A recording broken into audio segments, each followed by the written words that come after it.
Law of supply.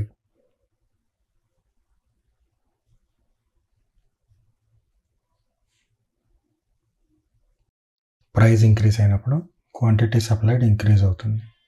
Price decrease అయినప్పుడు quantity supplied decrease అవుతుంది.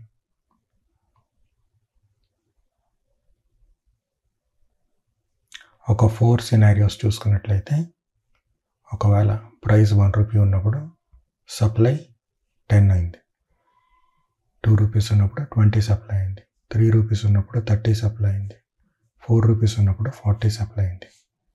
Graphical రిప్రజెంటేషన్లో చూసినట్లయితే అన్ని పాయింట్స్ ప్లాట్ చేసుకున్నప్పుడు ప్రైస్ ఇంక్రీజ్ అయ్యే కొద్దీ సప్లై కూడా పెరుగుతుంది. ఆ విధంగా ప్లాట్ చేసిన అన్ని పాయింట్స్ని జాయిన్ చేసుకున్నప్పుడు మనకి సప్లై కర్వ్ వస్తుంది.